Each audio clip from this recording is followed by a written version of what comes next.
네, 오늘도 주님과 더욱 친밀하신 하루가 되시기를 바라겠습니다. 오늘 말씀은 사도행전 10장 1절에서 8절 말씀입니다. 가이사랴에 고넬료라 하는 사람이 있으니 이달리아 부대라 하는 군대의 백부장이라. 그가 경건하여 온 집안과 더불어 하나님을 경외하며 백성을 많이 구제하고 하나님께 항상 기도하더니 하루는 제9시쯤 되어 환상 중에 밝히 보매 하나님의 사자가 들어와 이르되 고넬료야 하니 고넬료가 주목하여 보고 두려워 이르되 주여 무슨 일이니까. 천사가 이르되 내 기도와 구제가 하나님 앞에 상달되어 기억하신 바가 되었으니 내가 지금 사람들을 요파에 보내어 베드로라 하는 시몬을 청하라. 그는 무도장이 시몬의 집에 유숙하니 그 집은 해변에 있다 하더라. 마침 말하던 천사가 떠나매 고넬료가 집안 하인들과 부하 가운데 경건한 사람 하나를 불러 이 일을 다 이루고 요파로 보내니라. 아멘. 네, 오늘부터는 사도행전 10장 말씀을 함께 생각해 보려고 합니다. 10장 말씀이 조금 내용이 긴데요. 그 10장에 나오는 주인공은 고넬료라고 할 수 있습니다. 이 고넬료가 로마 군대의 장교입니다. 이 로마 군대의 장교가 베드로를 만나서 복음을 듣고 예수님을 영접하고 성령을 받는 그런 내용이 사도행전 10장의 내용입니다. 이 사도행전 10장은 정말 중요한 장이라고 할 수 있는데 도대체 어떤 의미가 있냐면요. 여러분 한번 생각해 보시면 로마 군인이 예수님을 믿고 성령을 받았습니다. 그러면 어떤 일이 생기겠습니까?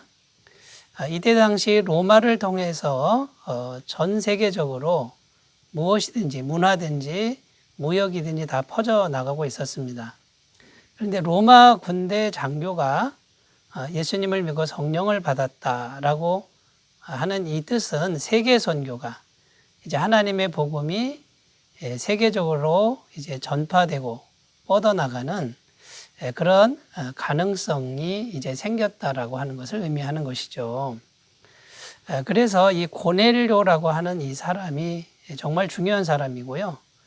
이 사람이 예수님의 사람이 되고 성령의 능력을 받는 이런 기사가 어떻게 해서 일어났는지 아주 구체적으로 잘 설명되어 있는 것이 사도행전 10장이라고 할 수 있습니다.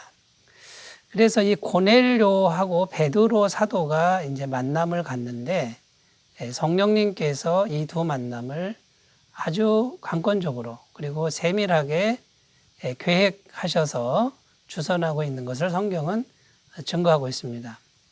사실상 베드로는 유대인이고 고넬료는 이방 사람입니다. 그것도 이스라엘을 식민 통치하고 있는 로마의 군대 장교입니다.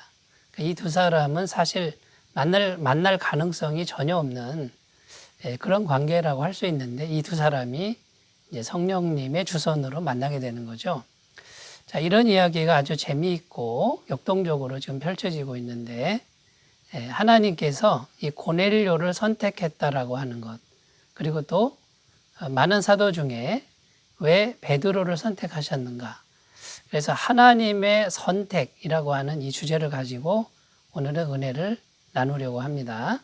자, 첫 번째, 성령님은 왜 고넬료를 선택하셨을까라고 하는 겁니다. 그 고넬료는요, 하나님을 진심으로 경외하는 사람이었다라는 것입니다. 그러니까 하나님께서는 하나님을 진심으로 경외하는 그런 마음 중심을 가진 사람들을 선택하신다라는 것이죠. 2절 말씀에 보면 그가 경건하여 온 집안과 더불어 하나님을 경외하며 백성을 많이 구제하고 하나님께 항상 기도하더니 여기 보면 자기 혼자만 하나님을 경외한 게 아니라 온 집안 사람들을 다 하나님 경외하게 만들었다라는 것이고요. 놀라운 리더십이죠.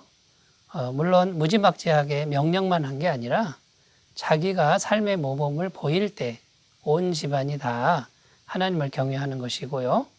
그 하나님을 경외하는 증거가 구제하고 그 다음에요, 항상 기도하는 삶을 살았다. 이렇게 말하고 있는 것입니다. 그래서 4절 말씀에 보면 이제 천사가 이 고넬료를 찾아오는데 기도 시간에 찾아오죠. 천사가 이르되 내 기도와 구제가 하나님 앞에 상달되어 기억하신 바가 되었으니 이렇게 천사가 증언합니다. 여러분, 구제에도요, 겉으로만 하는 구제가 있을 수 있고 기도도 겉으로만 하는, 형식적으로만 하는 그런 기도가 있을 수 있죠.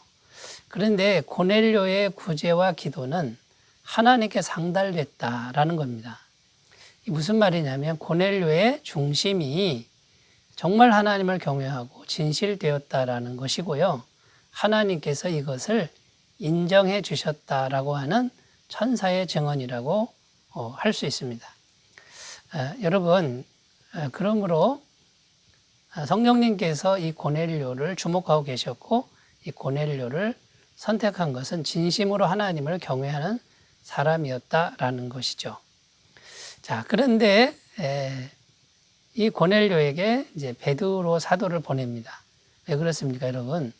하나님께 상달된 구제가 있고 기도가 있어도 반드시 예수 그리스도의 피 묻은 복음을 들어야만, 그리고 예수님을 인격적으로 영접해야만 구원이 있는 것입니다.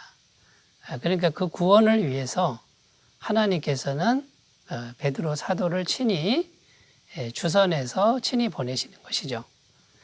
자, 그러니까 우리가 이제 하나님 앞에서 먼저 생각해야 될 게 뭐냐면 하나님은 외모를 보지 않고 중심을 보신다 하셨으니 하나님 앞에서 날마다 우리 마음 중심이 정말 하나님을 향하여 진실되고 또 하나님을 경외하는지 살펴보았으면 좋겠고요. 자, 우리가 하는 구제와 선행과 기도가 우리 마음속에는 사람들에게 자꾸 보이려고 하는 그런 모습은 없는지 그것을 십자가에 내려놓고 오직 하나님께만 올려드리는 귀한 삶이 되도록 가꾸셨으면 좋겠습니다. 자, 첫 번째 고넬료를 선택한 이유를 살펴보았고요. 두 번째로 이제 살펴볼 것은 베드로입니다. 하나님은 왜 수많은 사도나 또 집사님들, 주의 종들 중에 하필 베드로를 이렇게 선택하셔서 고넬료를 만나게 하셨는가라는 겁니다. 그 이유는요, 베드로에게 세계 선교의 뜻을 알게 하시려는 뜻이 있다라는 겁니다. 베드로에게 세계 선교가 하나님의 뜻이다. 이걸 알게 하시려는 것이죠. 5절, 6절에 보면 내가 지금 사람들을 요바에 보내어 베드로라는 시몬을 청하라. 그는 무도장이 시몬의 집에 유숙하니 그 집은 해변에 있다 하더라. 자, 베드로, 가까운 거리에 베드로가 있으니 베드로를 청해라. 그리고 말씀을 들어라. 이제 그런 뜻이죠. 자, 왜 베드로인가? 첫 번째는 베드로가 성령 충만했습니다. 이 베드로를 통해서 수많은 병자가 고침을 받고요. 어떤 사람은 베드로 그림자라도 덮이면 좋겠다 할 정도로 대단한 사도죠. 자, 이런 이유가 있습니다. 그 다음 두 번째 이유는 베드로의 생각을 깨우치는 건데 세계 선교가 하나님의 뜻인 것을 분명히 하시기 위한 거죠. 여러분, 베드로는 유대인입니다. 그런데 이 유대인들의 특성은 뭐냐면 유대 지역 바깥으로는 나가려고 하지 않습니다. 자기 동족인 사마리아, 그러니까 북이스라엘 지역이죠. 거기도 부정하다고 잘 나가지 않습니다. 교제하지 않습니다. 부정한 사람들하고는 교제하지 않는다라는 거죠. 그런데 이제 이스라엘 나라를 넘어서 이방 세계까지 나간다라고 하는 것은 이 사람들에게 있을 수 없는 그런 일이 됩니다. 그러니까 유대인들의 사고방식 중에 자기들만 구원이 있지, 자기 민족만 구원이지 세상의 이방인들은 구원이 없다라고 하는 선민의식이 있었는데 이 선민의식은 예수 그리스도의 피 묻은 복음 안에서 이제 다 무너져야 될 그런 주제였습니다. 그런데 예수님을 믿고 거듭난 사도들마저도 이방 선교나 세계의 선교는 하려고 하지 않았던 이렇게 고착화된 생각을 가지고 있는 것이죠. 그런데 하나님께서 이 베드로를 이제 움직이십니다. 이제 내일 우리가 살펴볼 내용도 환상 중에 베드로를 설득하시는 내용인데 이 베드로의 생각이 점점 바뀌어서 이방 선교, 세계 선교가 성령님의 뜻인 것을 알게 됩니다. 여러분 왜 베드로냐면요. 베드로가 예루살렘 교회의 대장님 격입니다. 수장이죠. 이 베드로의 한마디가 전 세계에 영향을 미치고 전 교회에 영향을 미치는데 이 베드로가 나중에 성령님의 뜻은 세계 선교에 있다라고 교회 공의회에서 분명하게 자신의 의사를 피력합니다. 자, 이런 고넬료를 만나는 사건을 통해서 베드로는 이제 주님의 뜻을 깨우치게 되는 것이죠. 사랑하는 여러분, 우리 안에는 베드로처럼 너무 닫혀진 생각이나 고착화된 그런 생각, 또 길들여진 생각이나 전통에 매인 생각은 없습니까? 살펴보시기를 바라겠습니다. 자, 세 번째, 하나님의 선택은요, 아주 구체적이고 치밀하다는 겁니다. 오늘 말씀 5절, 6절에 보면 내가 지금 사람들을 요빠에 보내어 베드로라는 시몬을 청하라. 그는 무드장이 시몬의 집에 유숙하니 그 집은 해변에 있다 하더라. 자, 천사가 지명을 말씀하시는데 분명하게 요빠라고 말하고요. 그 다음에 요빠에 무드장이 시몬의 집에 있다. 이렇게 분명하게 위치도 말하고요. 그 집은 해변에 있다. 너무나도 정확하게 이렇게 말씀하고 있는 것입니다. 얼마나 자세하고 치밀하게 인도하시는지 모릅니다. 그리고 사람을 보내라 이렇게 시몬을 청하는 방법까지도 지금 설명하고 있습니다. 여러분 사도행전을 왜 성령행전이라고 하는지 우리가 이 시점에서 다시 한번 생각해 봐야 됩니다. 육신의 눈으로는 사도들이 움직이는 것 같습니다. 그러나 사도들은 종이고 심부름 꾼입니다. 순종만 하는 겁니다. 사도들 안에 계신 성령님께서 주인이 되고 성령님께서 분명하게 말씀하시는 걸 듣고 순종해 가는 것이죠. 그러니까 사도행전은 성령행전이 되는 것입니다. 그 성령님은 두루뭉술 하지 않습니다. 뭔가 이렇게 헷갈리게 하지 않습니다.